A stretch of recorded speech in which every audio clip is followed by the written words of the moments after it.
السلام علیکم حضرات۔ اعوذ باللہ السمیع العلیم من الشیطان الرجیم، بسم اللہ الرحمن الرحیم۔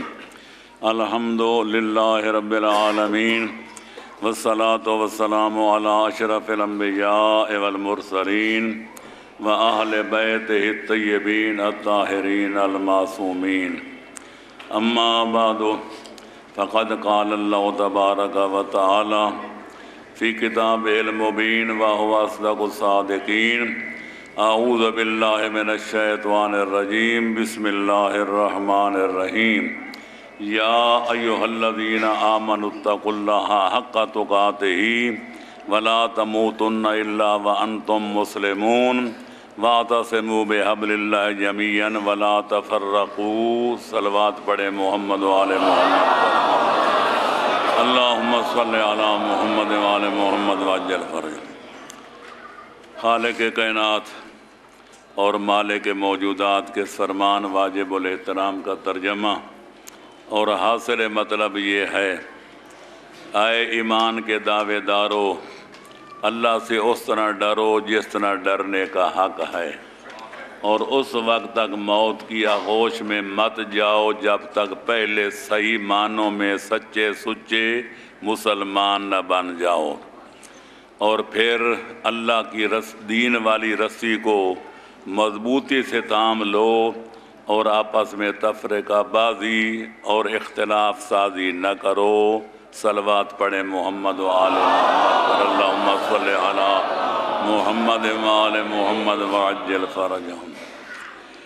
میرے عزیزوں، دوستوں اور بزرگوں، جو حضرات روزانہ تشریف لا رہے ہیں ان کو پتہ ہوگا کہ میں نے پہلے دن یہ اعلان کیا تھا، اظہار کیا تھا کہ ہمارا دین اسلام وہ دین ہے جو خالق کائنات کا پسندیدہ دین ہے، اس کی بارگاہ میں قابل قبول دین ہے، دین و دنیا کی کامیابیوں اور کامرانیوں کا ضامن دین ہے، اور خالق کائنات کی خوشنودی حاصل کرنے کا پروانہ اور اللہ کی ناراضگی سے بچنے کا واحد ذریعہ ہے۔ اور اس دین اسلام کے بارے میں خالق فرماتا ہے، جب تک پہلے صحیح معنوں میں مسلمان نہ بن جاؤ اس وقت تک موت کی آغوش میں نہ جاؤ۔ اب دیکھنا یہ ہے کہ جب ایک اسلام کے 73 بن چکے ہیں تو حقیقی اسلام کیا ہے اور حقیقی تفسیر اسلام کیا ہے، تعبیر اسلام کیا ہے۔ تو میں نے عرض کیا تھا کہ اس کا ذریعہ، اس کا وسیلہ، اس کا طریقہ سوائے آل محمد کے دروازے پہ دستک دینے کے سوا کوئی اور نہیں ہے۔ اہل البیت ادریٰ بما فی البیت، گھر والے بہتر جانتے ہیں کہ گھر میں کیا ہے۔ شبلی نعمانی نے اپنی کتاب سیرت النبی میں سورت النعمان میں اپنے امام اعظم کے حالات میں کتاب لکھی ہے، اس میں لکھتے ہیں کہ حضرت امام اعظم نے جو کچھ حاصل کیا وہ آل محمد کے چھٹے امام سے، ان کی صحبت کا فیض تھا کہ وہ امام اعظم بنے۔ پھر وہاں ایک اپنے عالم کا ابن تیمیہ حرانی کا قول لکھتے ہیں، جس نے کہا تھا کہ حضرت امام اعظم نے حضرت امام جعفر صادق سے کچھ نہیں پڑھا۔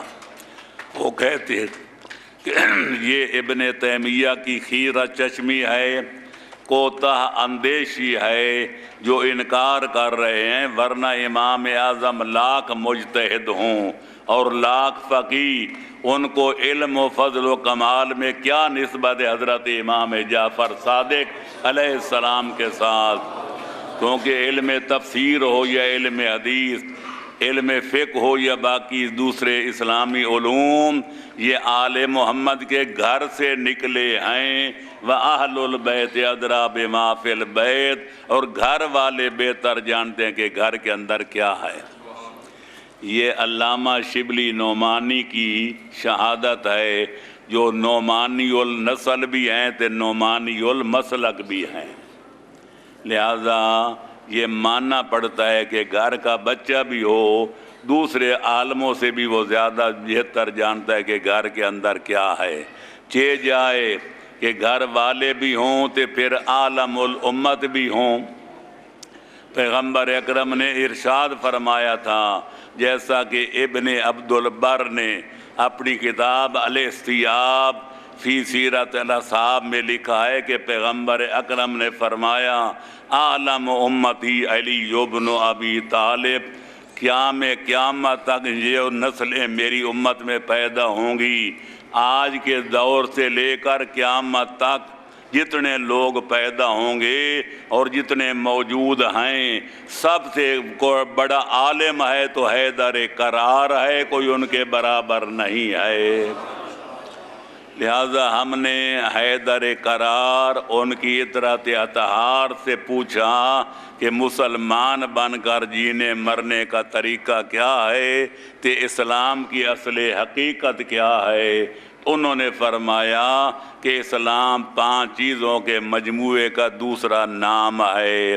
پہلی چیز آدمی کا عقیدہ صحیح ہو، دوسری چیز کہ آدمی کا عمل صحیح ہو، تیسری چیز یہ ہے کہ آدمی کا لوگوں سے معاملہ صحیح ہو، چوتھی یہ ہے کہ آدمی کا اخلاق صحیح ہو، اور 5واں جزو اسلام یہ ہے کہ آدمی کی معیشت روٹی صحیح ہو۔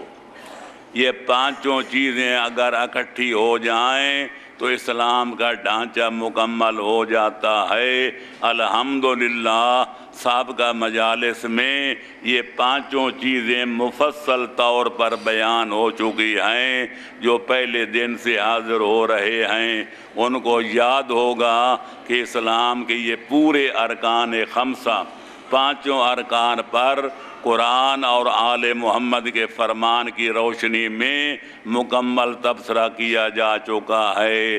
آج میں چاہوں گا اس آخری مجلس میں، اس عشرہ کی آخری مجلس میں، آج وہ تیسرا حکم جس کے بارے میں خدا فرماتے اللہ کے دین کی رسی کو مضبوطی سے پکڑو، کچھ اتفاق اور اتحاد کے بارے میں گفتگو ہو جائے، اور جس برے کام سے خالق نے خصوصی طور پر اہل ایمان کو روکا ہے کہ اپنے اندر انتشار پیدا نہ کرو، خلفشار پیدا نہ کرو، اختلاف سازی اور فرقہ بازی کی کوئی مذمت بھی ہو جائے، اس کے نقصانات پر کوئی گفتگو بھی ہو جائے۔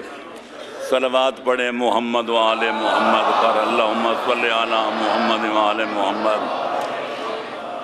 تو عزیزان گرامی اور بزرگان قوم، میں نے جہاں تک تاریخ عالم کا مطالعہ کیا ہے کہ قومیں بنتی کس طرح ہے اور قومیں بگڑتی کس طرح ہیں، قوموں کو عروج کا راز کس میں ہے اور قوموں کے زوال کا سبب کیا ہے، اس پر بڑی بڑی کتابیں لکھی گئی، انگلش میں، عربی میں، فارسی میں، اردو میں، تمام زبانوں میں امت کے زوال اور امت کے عروج پر گفتگو کیا ہے۔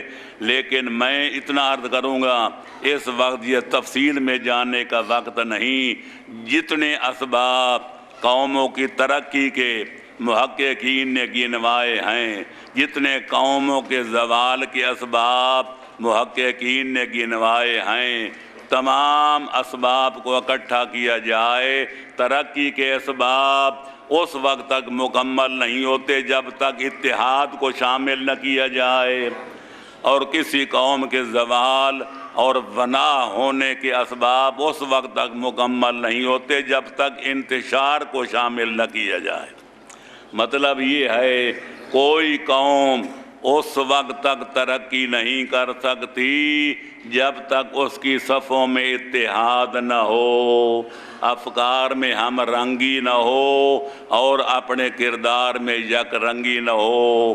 کسی کا منہ ہو مشرق کی طرف، کسی کا منہ ہو مغرب کی طرف، کسی کا جنوب کی طرف، کسی کا شمال طرف، اور وہ کہے یہ غلط ہے تو وہ کہے یہ غلط ہے تو یہ کہے وہ غلط ہے، اس قوم کی تباہی مقدر ہو چکی ہے۔ صلوات پڑھیں محمد و آل محمد پر۔ اس لیے خالق اکبر نے فرمایا کہ اللہ کے دین والی رسی کو مضبوطی سے پکڑو، جو خدا فرماتے دین بنانے والا خدا ہے، دین پہنچانے والے کا نام مصطفیٰ ہے، دین پھیلانے والوں اور بچانے والوں کا نام ائمہ ہدا ہے۔ آپ ان کی یک رنگی کو دیکھیں، جو کوئی خالق کائنات فرماتا ہے، اللہ نے خود شہادت دی ہے کہ مصطفیٰ بھی وہی فرماتا ہے۔ وما ينطق عن الهوى ان هو الا وحی یوحی، جب تک پیغمبر اللہ کی وحی کا مطالعہ نہیں کرتا اس وقت تک منہ کھولتا ہی نہیں ہے، زبان اقدس سے کچھ بولتا ہی نہیں ہے۔ تو لہذا جو اللہ فرماتا ہے وہی پیغمبر فرماتے ہیں، اور جو اللہ چاہتا ہے وہی آل محمد چاہتے ہیں۔ سورہ دہر کو پڑھیں، جو آل محمد کا خالق اکبر کا لکھا ہوا قصیدہ ہے، فرماتا ہے وَمَا تَشَاءُونَ إِلَّا أَن يَشَاءَ اللَّهُ، او میرے اہل بیت نبوت، آپ کے دلوں میں اس وقت تک کوئی ارادہ ہی پیدا نہیں ہوتا جب تک آپ پہلے اللہ کی مشیت کا مطالعہ نہیں کرتے۔ تو پیغمبر کا بولنا اللہ کی وحی کے تابع نظر آتا ہے، اور آل محمد کا ارادہ کرنا مشیت پروردگار کے عین مطابق نظر آتا ہے۔ لہذا معلوم ہوا ایسا اتفاق ہے، یہ نہیں کہ خدا قرآن میں کچھ اور فرمائے کہ نبی کچھ اور فرمائیں، علی اور اولاد علی کچھ اور فرمائیں، بلکہ سب کا قول و فعل ایک ہے۔ اس سے پتہ چلا کہ اتحاد میں برکت ہے، اتفاق میں برکت ہے، اتحاد میں عزت ہے، اتفاق میں برکت ہے۔ وہ قومیں جن کی صفوں میں اتحاد ہوتا ہے ان کو ترقی کرنے سے کائنات کی کوئی طاقت روک نہیں سکتی، اور جس قوم کی صفوں میں انتشار پیدا ہو جائے اس قوم کو برباد ہونے سے کوئی قوت بچا نہیں سکتی۔ نعرہ تکبیر، اللہ اکبر، نعرہ رسالہ، یا رسول اللہ، نعرہ حیدری، یا علی، یہ امام زمانہ بلند تر اللہم صلی علی محمد وآل محمد۔ یہ بات کسی وضاحت کی محتاج نہیں، جس گھر میں میاں بیوی کی لڑائی شروع ہو جائے، صبح بھی لڑائی تے شام بھی لڑائی، وہ گھر دیر تک نہیں قائم رہ سکتا، یا میاں نہیں ہے یا بیوی نہیں ہے، آخر ان کے درمیان جدائی ہو جائے گی، بچے ان کی زندگی میں یتیم ہو جائیں گے۔ جس محلے میں باہمی جنگ و جدال شروع ہو جائے وہ محلہ برباد ہو جاتا ہے، جس شہر میں جنگ و جدال شروع ہو جائے وہ شہر تباہ ہو جاتا ہے، اور معاف رکھنا جس ملک میں خانہ جنگی شروع ہو جائے غیروں کو پھر حملہ نہیں کرتا پڑتا، وہ آپس میں لڑ کے جھگڑ کے برباد ہو جاتے ہیں۔ اس بنا پر اقبال نے کہا تھا تجھ کو بتاؤں میں تقدیر امم کیا ہے، شمشیر و سنا اول اور چنگ و رباب آخر، آؤ میں تمہیں بتاؤں کہ قومیں بنتی کس طرح ہیں اور قومیں بگڑتی کس طرح ہیں، قومیں ترقی کس طرح کرتی ہیں اور قومیں زوال پذیر کس طرح ہوتی ہیں۔ وہ کہتے ہیں جس قوم کے اندر علم پیدا ہو جائے، قوت عمل بیدار ہو جائے اور صفوں میں اتحاد پیدا ہو جائے، اس قوم کو ترقی کرنے سے کوئی روک نہیں سکتا، اور جس قوم میں علم کی جگہ جہالت آ جائے، عمل کی جگہ بدعملی آ جائے، اتحاد کی جگہ انتشار و خلفشار آ جائے، ہزار کوئی چاہے لیکن اس قوم کو برباد ہونے سے کوئی بچا نہیں سکتا۔ تو لہٰذا اللہ کا ازل سے یہ قانون ہے اور اب تک یہی رہے گا۔ اللہ ہمارے حال پہ رحم کرے۔ آج ہم اس دور سے گزر رہے ہیں کہ وہ علماء کرام جنہیں لوگوں کو اسلام بتانا تھا، جنہوں نے لوگوں کی صفوں میں اتحاد پیدا فرمانا تھا، وہ جوتوں میں دال بانٹ رہے ہیں۔ جو اخبار پڑھتے ہیں وہ بھی جانتے ہوں گے، جو ریڈیو یا ٹی وی پہ خبریں دیکھتے ہیں یا پڑھتے ہیں وہ بھی آپ دیکھ رہے ہوں گے کہ آج کیا فتنے کھڑے ہیں۔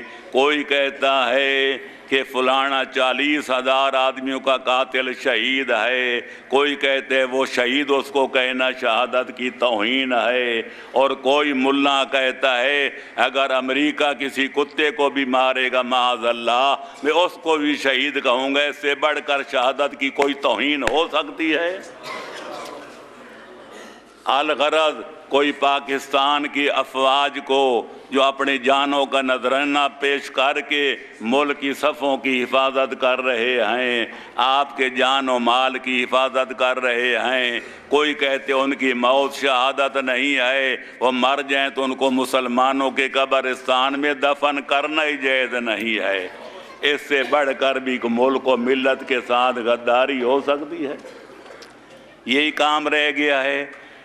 لہذا علماء کرام کا کام یہ تھا، ہماری حالت اللہ معاف کرے وہی ہے جو بغداد پر جب ہلاکو خان نے حملہ کیا تھا تو علماء کرام ان بحثوں میں الجھے ہوئے تھے کہ جب اللہ نے حضرت عیسیٰ کو آسمانوں پہ اٹھایا انہیں خمیری روٹی کھائی تھی یا فطیری روٹی کھائی تھی، کوئی کہتا یہ غلط ہے، کوئی کہتا وہ غلط ہے۔ پھر حضرت موسیٰ کے بارے میں جب کوہ طور پر بہے ان کے کپڑوں کا رنگ چٹا تھا یا نیلا پیلا تھا، ان بحثوں میں الجھے ہوئے تھا، جو کہتے یہ کہتے وہ کافر، وہ کہتا جو یہ کہتے وہ کافر۔ اللہ کے بندو، حضرت عیسیٰ نے جو روٹی بھی کھائی تھی خمیری تھی یا فطیری تھی، اس کا آپ کے اسلام سے کیا تعلق ہے؟ حضرت موسیٰ جب کوہ طور پہ گئے تھے تو جوتیاں کس چمڑے کی تھیں، تے کپڑے کس رنگ کے تھے، تے ان کا عصا کس لکڑی کا بنا ہوا تھا، ان چیزوں کا دین و مذہب سے تعلق کیا ہے؟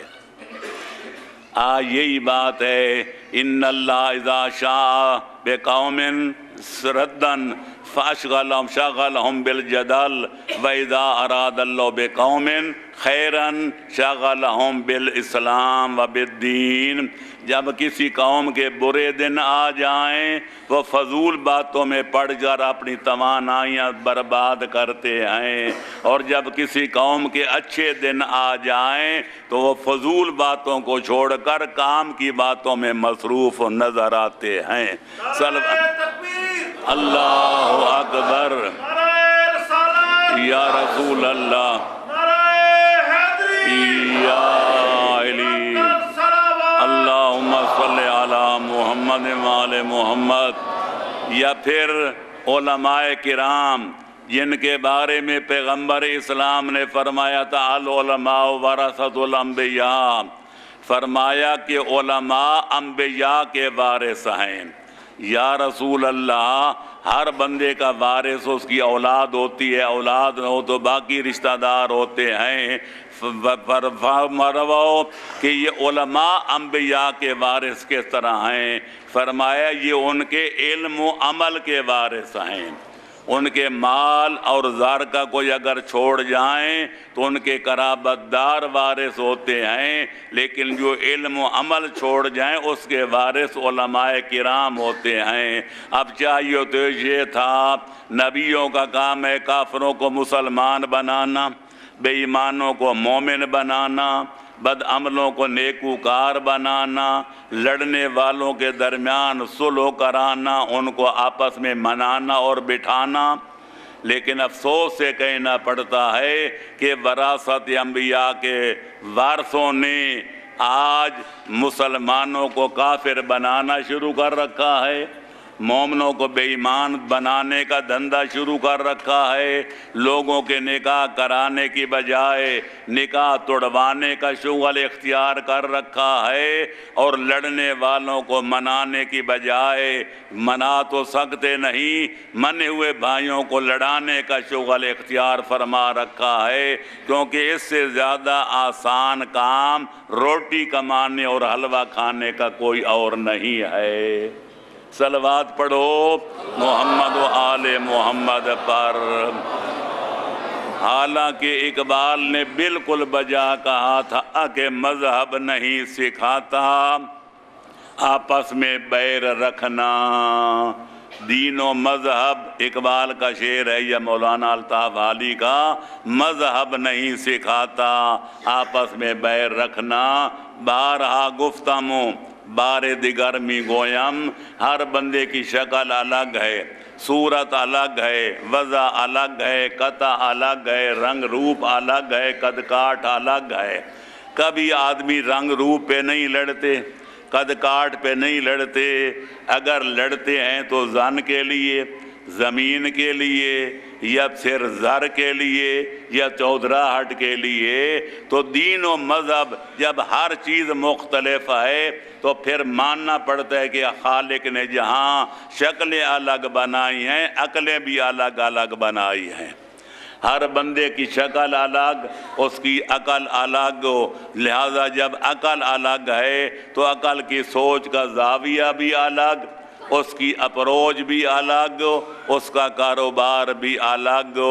لہذا ایک بندہ کہتا ہے میری نظر میں فلانا مذہب صحیح ہے، دوسرا کہتا ہے میری نگاہ میں فلانا مسلک صحیح ہے، تیسرا کہتا ہے نہیں میری عقل کے مطابق فلانا مکتبہ فکر جو ہے وہ صحیح ہے۔ لہذا ہر بندے کو خالق اکبر اختیار دیتا ہے، جس کو چاہے وہ مسلک اختیار کرے۔ لا اکراہ دین، دین میں کوئی جبر و تشدد نہیں ہے۔ کسی مسلک والے کو ڈنڈا ہاتھ میں لے کر یا تلوار برندہ ہاتھ میں لے کر اور ڈنڈا چلا کر یا تلواروں کے وار کر کے اس کو مذہب اپنا تسلیم تبدیل کرنے پر اور اپنا دین و مذہب اختیار کرنے پر مجبور کرنے کا شریعت نے کوئی حق نہیں دیا ہے۔ تو لہذا لڑائی کا کیا مطلب، مار کٹائی کا کیا مطلب، تنازع کھڑے کرنے کا کیا مقصد، انتشار پھیلانے کا کیا مقصد، کسی کو کافر کہہ کر چڑھانے کا کیا مقصد، کسی کو ملحد کہہ کر اس کی دل آزاری کرنے کا کیا مقصد۔ ہوس نے ٹکڑے ٹکڑے کر دیا ہے نوع انسان کو، یہ سب ہوس اقتدار ہے، ہوس زر ہے، ہوس طعام ہے، ہوس خوراک ہے، ہوس پوشاک ہے، ہوس مکان ہے، ہوس سواری ہے۔ ہر بندہ چاہتا ہے کسی طرح روٹی کمائے، لہذا کوئی ہل چلاتا ہے، کوئی دکانداری کرتا ہے، کوئی کلر کی کر کے قلم گھسا کے روٹی کماتا ہے، کوئی ٹوکری اٹھاتا ہے، کوئی روڑی کوٹتا ہے۔ مولانا صاحبان نے سب سے آسان شغل اختیار کر رکھا ہے کہ مسلمانوں کو کافر بناؤ، تے مومنوں کو بے ایمان بناؤ، تے بھائیوں کو لڑاؤ، تے روٹی کھاؤ۔ اللہ ہمارے حال پہ رہیں، فرمائے صلوات پڑھیں محمد و آل محمد۔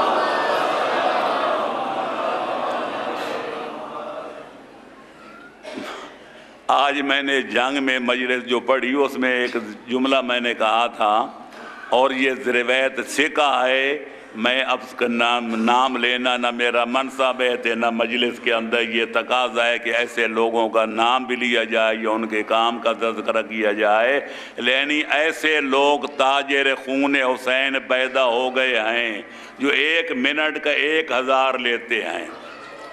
کہتے ہیں گھنٹہ پڑھاؤ تے 50-60 ہزار روپے کا انتظام کرو۔ اتفاقاً وہ وہی جنگ کی بات ہے جہاں میں نے کی ہے، مجھے سیکا آدمیوں نے بتایا انہیں 60 منٹ کی بجائے 10 منٹ زیادہ پڑھا، تو جب بانیوں نے 60 ہزار دیا تو کہنے لگے میں نے 10 منٹ زیادہ پڑھے، وہ 10,000 بھی لاؤ۔ 70,000 روپیہ ایک مجلس کا جیب میں ڈال کے گئے کہ سننے والوں کے پلے یہ پڑا کہ ان کو شک پڑ گیا کہ اللہ اللہ ہے یا مولا علی اللہ ہے۔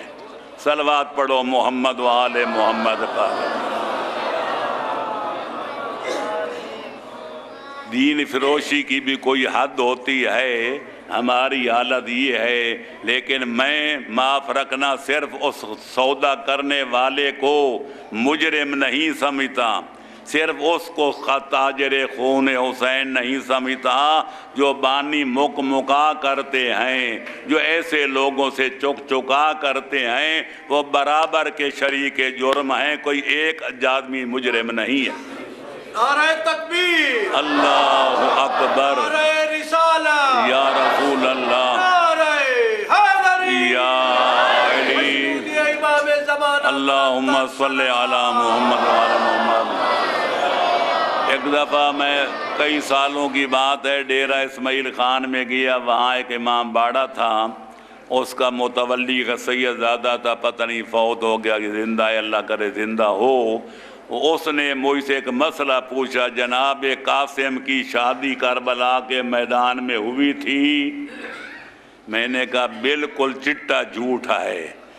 پہلی بات تو یہ ہے کہ شہزادہ علی جناب قاسم 13 سال کا نابالغ بچہ تھا، اور 13 سال کے بچے کی شادی نہیں کی جاتی، مورخین کا اتفاق۔ دوسری بات یہ ہے کہ سید الشہداء روحی و ارواح العالمین الفدا کی کل 2 شہزادیاں تھیں، ایک جناب فاطمہ جن کو صغرا و کبرا کہتے ہیں، اور دوسری جناب سکینہ۔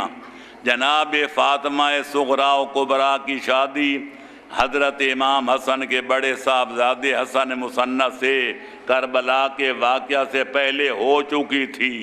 حسنی سادات کا نسب نامہ وہیں سے چلتا ہے، اور باپ خود کہتے ہیں جناب سکینہ کی عمر چھوٹی تھی۔ پھر یہ تو بتاؤ کہ امام عالی مقام نے بھتیجے کی شادی کی تو کس بیٹی سے کی؟ نمبر 2 اور نمبر 3 یہ ہے، ہم لوگ 2 مہینے تک محرم و سفر میں شادی کرنے کا تصور بھی نہیں کرتے، اور اگر کوئی کرے ہم اس کو دشمن آل محمد کہتے ہیں۔ لیکن اگر امام عالی مقام نے شب عاشوراء اپنی بیٹی اور بھتیجے کی شادی کی ہے تو یہ سنت بن جائے گی۔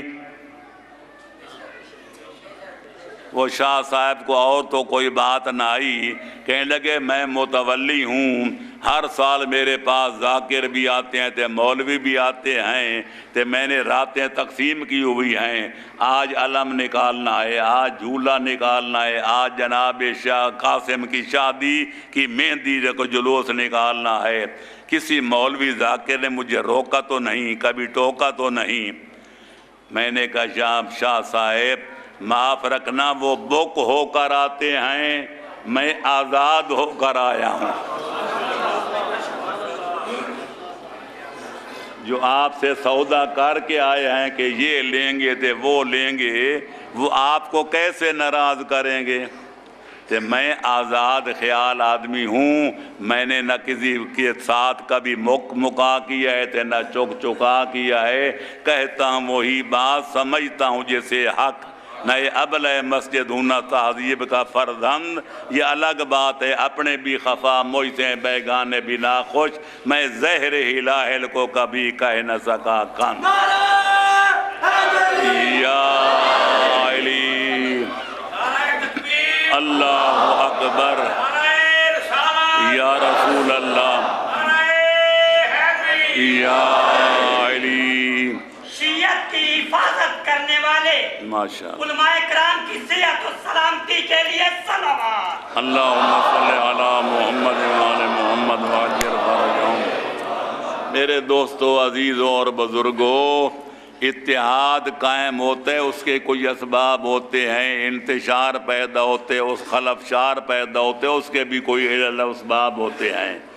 لہٰذا ہمیں اگر اتحاد پیدا کرنا ہے اپنے ملک میں، اپنے گھروں میں، اپنی قوم میں، اپنی ملت میں، تو پہلے ایک دوسرے کے حقوق کو پہچاننا پڑے گا، پھر ادا کرنا پڑے گا۔ خود غرضی کا عالم یہ ہے کہ ہر بندہ چاہتا ہے میرے حقوق تو دنیا کا ادا کرے لیکن میں آزاد ہوں۔ ہر بندہ چاہتا ہے میں اگر بچہ پیدا ہو تو لوگ مجھے مبارکبادی آ کر دیں، کوئی میرا نقصان ہو جائے تو آ کر اظہار افسوس کریں، اگر میں محتاج ہوئی ہوں تو میری مدد کریں۔ ہر بندہ اپنے بارے میں سوچتا ہے، کبھی یہ بھی سوچے کہ لوگ بھی تم سے یہی توقع رکھتے ہیں؟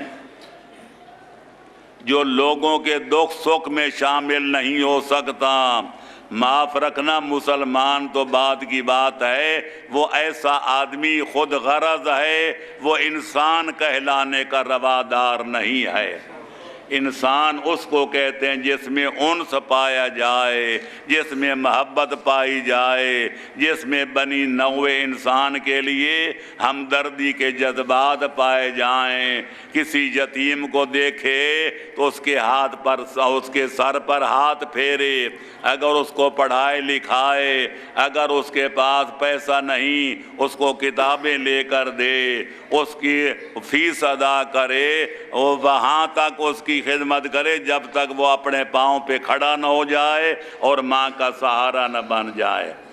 کسی اور دیکھے، بیمار کو دیکھے جو ایڑیاں رگڑ رہا ہے، اس کے بعد ڈاکٹر کی فیس ادا کرنے کی رقم نہیں ہے، دوائی تو کب خریدے گا، اس کا مقدر ہے ایڑیاں رگڑ رگڑ کے مر جانا، اس کا جا کر معالجہ کرائے، اس کی دوا خرید کے پلائے، اور اس وقت تک اس کی نگہداشت کرے جب تک وہ جام صحت نہ پی لے۔ اگر کسی اور مصیبت زدہ عورت کو دیکھے، بیوہ عورت ہے جس کے کھانے پینے والے بچے تو ہیں پر کمانے والا کوئی نہیں ہے، تو ان کے گھر دانے بھی بھیجے، کپڑے بھی بھیجے، ضروریات زندگی بھی بھیجے، اور کوئی اندھا لولا لنگڑا ہے، اپاہج ہے، کمانے کے لائق نہیں، اس کی خبرداری بھی کرے، اس کی نگہداری بھی کرے تاکہ وہ اپنے پاؤں پر کھڑا ہو جائے۔ اس کا نام انسانیت ہے، اس کا نام اسلام ہے، اور اس کا نام ایمان ہے، اور اس کا نام اتحاد ہے۔ صلوات پڑھو محمد و آل محمد پر۔ قرآن کہتے ہیں من احیا نفسا فقد احیا الناس جمیعا، جو ایک بندے کی جان بچائے، خالق اکبر فرماتے میری بارگاہ قدرت میں ایسا سمجھا جائے گا جس نے پوری انسانیت کی جان بچائی ہے۔ ومن قتل نفسا بغیر نفس او فساد فی الارض فکأنما قتل الناس جمیعا، جو ایک بے قصور کا خون ناحق بہائے، نہ اس نے کسی کو قتل کیا ہو، نہ اس نے مقتول نے کوئی زمین میں فتنہ و فساد برپا کیا ہو، اگر کوئی کسی بندے کا رشتہ حیات قطع کر دے بلا کسی وجہ کے، بغیر کسی سبب کے، تو فرمایا وہ ایک بندے کا قاتل نہیں، اللہ فرماتے ہیں اسے پوری انسانیت کا قاتل سمجھ کے جہنم کے حوالے کروں گا۔ اے کاش ہم اپنے پیٹ پر ہاتھ پھیرنے کے بجائے دوسروں کے حقوق کا بھی خیال کریں۔ دل چاہتا ہے مولا متقیان، امیر مؤمنان، لنگر زمین و آسمان کے خط کے چند جملے آپ کو سنا دوں جو نہج البلاغہ میں موجود ہے۔ مولا نے اتحاد اسلامی کو برقرار رکھنے کے لیے، دنیا کو جنت کا نمونہ بنانے کے لیے، دنیا سے ہر قسم کا فتنہ و شر ختم فرمانے کے لیے ایک ہمیں فارمولہ دیا ہے۔ فرماتے ہیں اجعل نفسک میزانا بینک و بین الناس، اے میرے نام لیواؤ، اپنی ذات کو ترکڑی بناؤ، ترازو بناؤ، جو کچھ اپنے لیے پسند کرتے ہو اپنے دینی بھائیوں کے لیے وہی چیز پسند کرو۔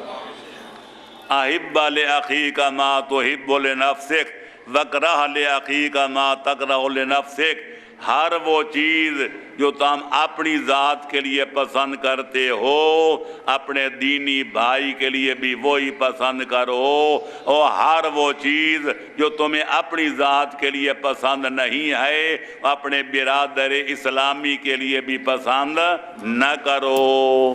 مثال کے طور پر اگر تم چاہتے ہو کہ جہاں سے گزرو تمہیں لوگ سلام کریں تو تم بھی لوگوں کو سلام کرو۔ اگر تمہاری خواہش ہے کہ لوگ تمہارا گلہ نہ کریں تو تم لوگوں کا گلہ نہ کرو۔ اگر تم چاہتے ہو کہ لوگ تمہارا احترام کریں تو تم بھی لوگوں کا احترام کرنا سیکھو۔ اگر تم چاہتے ہو تمہاری عزت و ناموس کی طرف کوئی بری نگاہ اٹھا کے نہ دیکھے تو تم بھی لوگوں کی عزت و ناموس کی طرف بری نگاہ اٹھا کے نہ دیکھو۔ جاگ رہے ہو؟ مولا نے کیا جملہ فرمایا؟ اپنی ذات کو ترازو بنا لو۔ جو کچھ علم نفسیات کا اس سے بڑا قاعدہ کیا ہوگا؟ جو کچھ اپنی ذات کے لیے پسند کرتے ہو دوسروں کے لیے بھی وہی پسند کرو۔ جو چیز اپنی ذات کے لیے پسند نہیں کرتے اپنے ایمانی اور دینی بھائیوں کے لیے وہ پسند نہ کرو، پھر دیکھو دنیا جنت کا نمونہ بنتی ہے یا نہیں، دنیا میں محبت عام ہوتی ہے یا نہیں، نفرتیں ختم ہوتی ہیں کہ نہیں، اور لڑائیاں بڑائیاں ختم ہوتی ہیں کہ نہیں۔ لیکن جب تک ہم اپنے پیٹ پہ ہاتھ پھیرتے رہیں گے لوگ ہمارے ساتھ یہ کرے، جس طرح مشہور ہے ایک آدمی نے اپنے دوست سے کہا تھا کہ میں تمہارے ہاں آؤں گا تو مجھے کیا کھلاؤ گے؟ پھر اپنا ذکر، اور تم جب میرے گھر آؤ گے تو میرے لیے تحفہ کیا لاؤ گے؟ صلوات پڑھو محمد و آل محمد پر۔ ائمہ تارین کا طریقہ یہ تھا کہ محتاجوں کو پہلے دیکھتے تھے کہ ہمارے شہر میں کتنے محتاج ہیں، کتنے بیوگان ہیں، کتنے معذور ہیں، کتنے اندھے لولے لنگڑے ہیں۔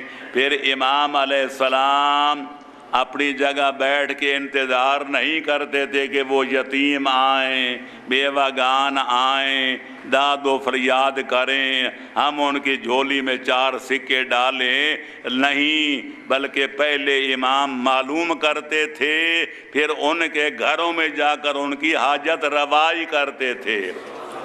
اور خلوص کا یہ عالم تھا کہ ان کے گھر چیزیں پہنچانے کے لیے دن کی بجائے رات کا انتخاب کرتے تھے، اور وہ بھی اندھیری راتوں میں، اور مزید احتیاط کے لیے چہرے انور پر نقاب بھی ڈال لیتے تھے کہ کوئی پہچان نہ سکے کہ پیغمبر اکرم کی امت کے محتاجوں کے گھر ضروریات زندگی پہنچانے والا بزرگوار کون ہے۔ اس کو کہتے ہیں خلوص نیت۔ صلوات پڑھیں محمد و آل محمد پر۔ 300 گھر مدینہ میں ایسے تھے کہ جن کے نان و نفقے کا انتظام سرکار سید الشہداء فرماتے تھے۔ رات جب نماز عشاء سے فارغ ہوتے لوگ اپنے اور اس سے ذرا دیر کے بعد جب لوگ اپنے گھروں میں راحت اور آرام کرنے لگتے امام عالی مقام غریبوں کی ضروریات زندگی اپنے کاندھوں پہ اٹھاتے، نوکروں کو بھی زحمت نہ دیتے، کسی اور کو بھی نہ کہتے، اپنے کاندھوں پر اٹھا کے غریبوں مسکینوں کے گھر، کسی کے گھر آٹا، کسی کے گھر دانا، کسی کے گھر کپڑے، کسی کے گھر گھی، کسی کے گھر نمک، کسی کے گھر مرچ، وہ ضروریات زندگی پہنچاتے تھے۔ اور جب تک امام نے اپنے جد نامدار کا مدینہ نہیں چھوڑا لوگوں کو پتہ نہیں تھا کہ رات کے سمے میں ہمارے گھر ضروریات زندگی پہنچانے والا بزرگوار کون ہے۔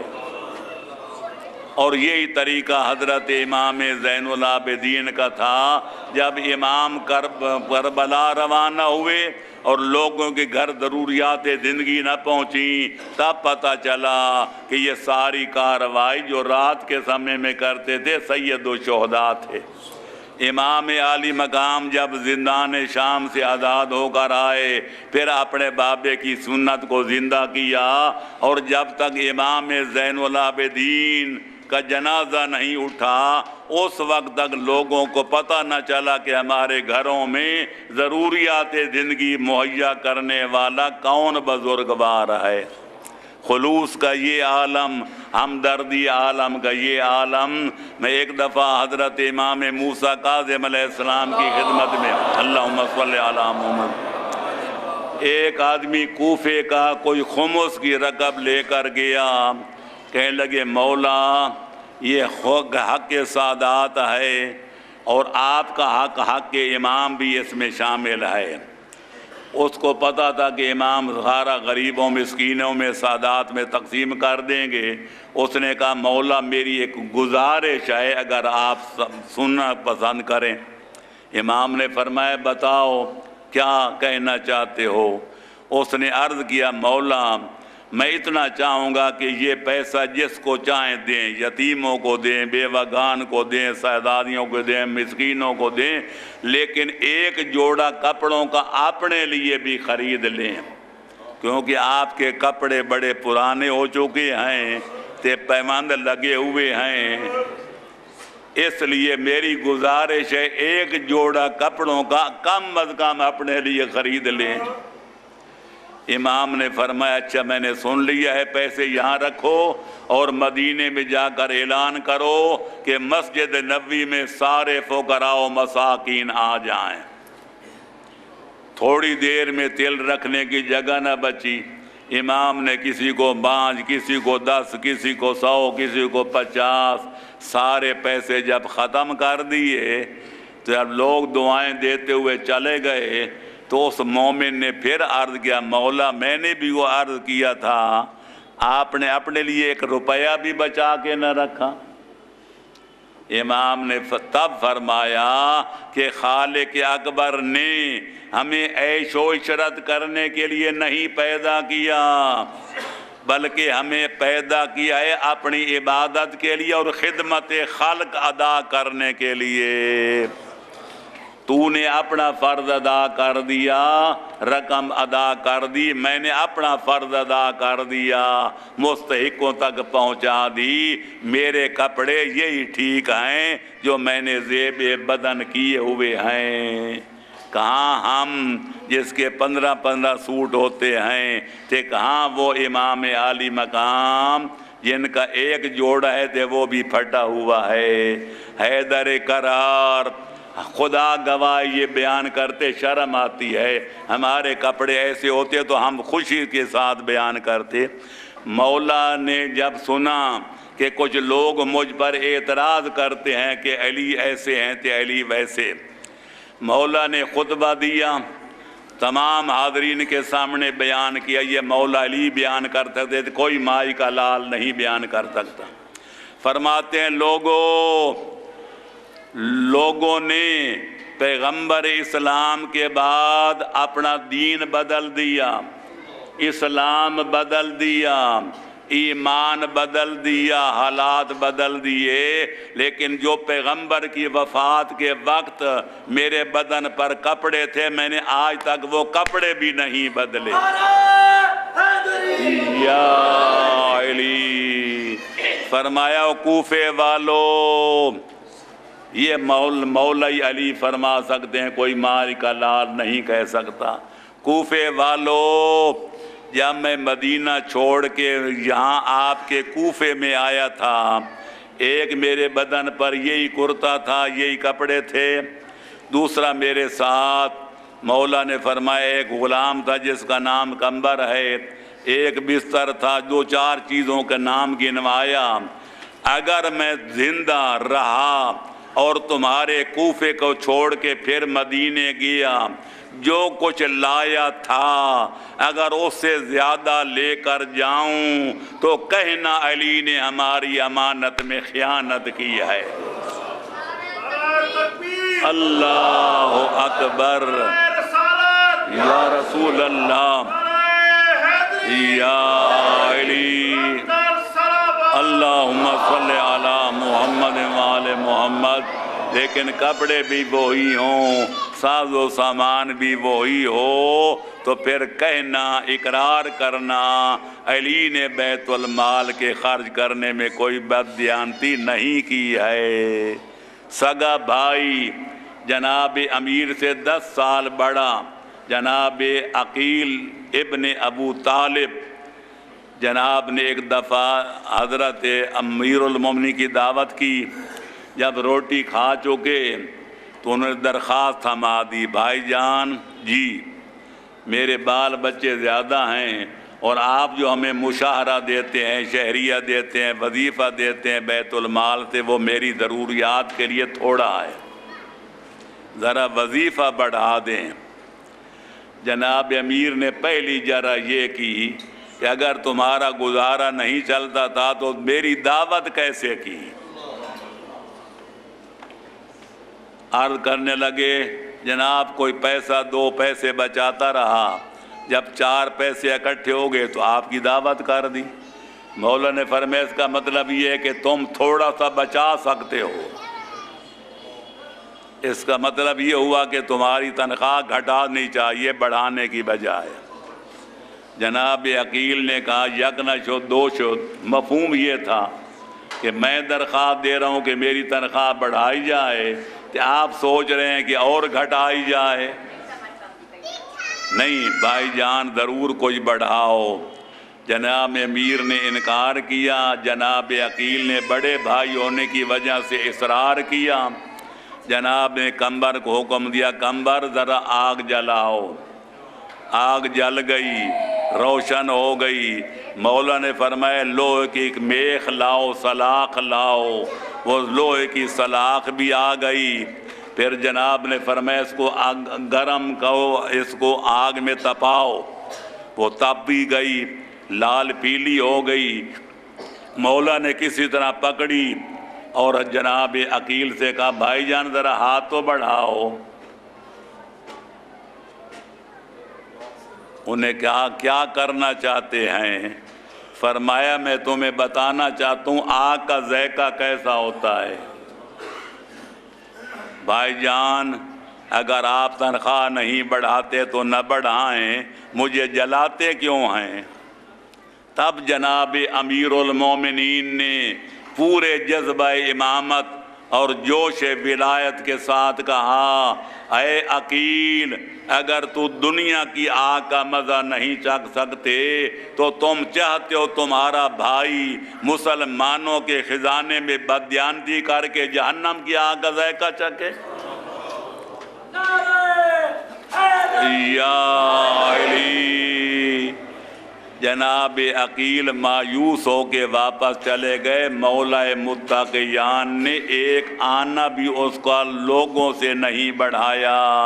فرمایا جو دوسروں کو دوں گا وہی اپنوں کو دوں گا، میرے نزدیک کنبہ پروری اور جنبہ داری کرنے کی کوئی گنجائش نہیں ہے۔ تو یہی عرض کرتا جاؤں یہی مولا قسیم الجنت والنار ہیں، تے جنت کا ٹکٹ اسی مولا علی سے لینا ہے۔ لہذا ہم بے شک کہتے رہیں یا علی ہم تو تیرے ہیں، پر مولا اپنے معیار پہ پرکھیں گے کہ جنت میں جانے کا حقدار کون ہے، تے جہنم میں گلنے سڑنے کا سزاوار کون ہے۔ صلوات پڑھو۔ اللہم صلی علی محمد وآل محمد۔ لہذا میرے دوستو پھر انشاءاللہ کبھی میرے دل چاہتے پورا عشرہ حقوق الناس پہ پڑھا جائے کہ اللہ نے بندوں پر کیا حق ادا واجب قرار دیے ہیں۔ سارا دین حقوق سے بھرا پڑا ہے، اللہ کے حق بندوں پر اور بندوں کے حق اللہ پر، نبی کے حق امت پر امت کے حق اپنے نبی پر، امام کا حق اپنے غلاموں پر، غلاموں کا حق اپنے اماموں پر، ماں باپ کا حق اولاد پر، اولاد کا حق ماں باپ پر، شوہر کا حق اپنی بیوی پر، پھر بیوی کا حق اپنے شوہر پر، استاد کا حق شاگردوں پر، شاگردوں کا حق اپنے استاد پر، برادری کا حق برادری والوں پر، پھر برادری والوں کا حق اپنی برادری والوں پر، پڑوسیوں کا حق پڑوسیوں پر، پڑوسیوں کا حق پھر ان پڑوسیوں پر۔ میں کیا عرض کروں، دوستوں کا حق دوستوں پر دے، دشمنوں کا حق دشمنوں پر، لہذا سارے حقوق ہے کہ جب ماشاءاللہ اتنا طویل سلسلہ ہے، اللہ ہمیں سمجھنے کی بھی توفیق عطا فرمائے، ادا کرنے بھی توفیق عطا فرمائے۔ اتنا عرض کرتا جاؤں سارے چھوڑ کر کہ ماں باپ کا احترام، ماں باپ کا حق اپنی اولاد پر اتنا ہے کہ خالق فرماتے تیرے ماں باپ اگر تجھے ڈنڈے ماریں، لتر ماریں، گالیاں دیں، لا تقل لہما اف، جواب میں تم اف بھی نہ کرو، لتر کھاتے جاؤ، ڈنڈے کھاتے جاؤ، ان کی گالیاں سنتے جاؤ اور اف بھی نہ کرو، یعنی آ بھی نہ کرو، واہ بھی نہ کرو، بلکہ یوں کہو رب رحمہما کما ربیانی صغیرا، اے اللہ میرے ماں باپ مجھ پر زیادتی کر رہے ہیں، ان کی زیادتی پر نظر نہ کرنا، جو میرے بچپن میں انہوں نے مجھے پیار دیا ہے اس کو لے کر ان کو معاف کر دینا۔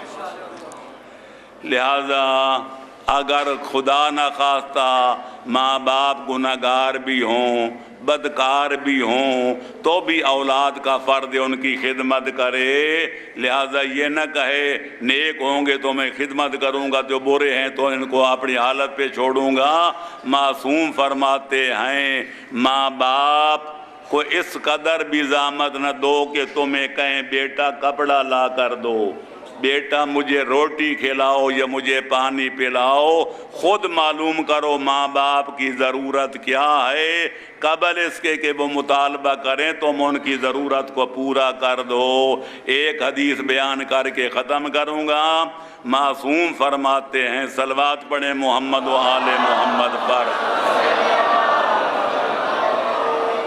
اگر کوئی ماں باپ کا نافرمان ہو جائے، اس بندے پر ماں باپ ناراض ہو جائیں، یہ عابد بھی ہو، زاہد بھی ہو، عالم بھی ہو، عامل بھی ہو، جو کچھ ہو، فرماتے حدیث قدسی کا مضمون ہے یقال للعاق، جو ماں باپ کا راندہ بارگاہ ہوتا ہے اس سے کہا جاتا ہے اے مل ما شئتا، او ماں باپ کو ناراض کرنے والا بیٹا یا بیٹی، جو چاہے عمل کر، جو دل چاہتا ہے نیکی کر، لیکن یاد رکھ جب تک تیرے ماں باپ تو پہ راضی نہیں ہیں میری وسیع و عریض جنت میں تیرے لیے کوئی مقام نہیں ہے۔ یا علی الجنت تحت امہات اقدام الامہات، جنت ماں کے قدموں کے نیچے ہے۔ ایک دفعہ میں ماں کے فضائل پڑھ رہا تھا، ایک بابے نے مجلس کے بعد مجھ پر آ کر شکوہ کیا یا آپ نے مجلس میں ماؤں کے حقوق تو بہت بیان کیے لیکن بابے بیچارے کدھر گئے؟ میں نے کہا گھبراؤ نہیں، آپ کی بالادستی قائم ہے۔ کہنے لگے کیسے؟ میں نے کہا اولاد کے لیے ماں کے قدموں کے نیچے جنت ہے، یہی بیان کیا نا؟ کہنے لگے ہاں۔ میں نے کہا ماں کی جنت شوہر کے قدموں کے نیچے ہے۔ اگر شوہر ناراض ہو جائے، خواہ جو بھی وجہ ہو، تے رات شوہر کا منہ کدھر تے بیوی کا کدھر، اور تو آسمان کے رحمت والے فرشتے بھی عورت پہ لعنت بھیجتے ہیں جو شوہر کو ناراض کر کے سو جائے۔ لہذا شوہر کا بھی فرض ہے بیوی کے حقوق ادا کرے، تے بیوی کا بھی فرض ہے کہ اپنے شوہر کے حقوق ادا کرے، لیکن اگر موازنہ کیا جائے تو شوہر کے حقوق کا پلہ بھاری نظر آتا ہے۔ اس لیے عورت کا فرض ہے کہ اپنے شوہر کی خدمت کرے، اور اس کی جنت جو ہے وہ شوہر کے قدموں کے نیچے ہے۔ شوہر راضی ہے تو خدا اور رسول اور آل رسول بھی راضی ہیں، تے شوہر ناراض ہے تے بیوی روٹ کر ماں باپ کے گھر چلی جائے، اس کا کوئی عمل قبول نہیں ہوتا جب تک شوہر کو راضی نہ کرے۔ صلوات پڑھو محمد و آل محمد پر۔ بس میرے دوستو، عزیزو، بزرگو، اتنی پڑھائی کافی ہے۔ اب مغرب کا ٹائم ہونے والا ہے، اور دل چاہتا ہے کہ سید الشہداء کی شہادت پڑھی جائے، لیکن وقت تھوڑا ہے تے شہادت بہت بڑی طویل و عریض ہے۔ عصر کا وقت ہو گیا۔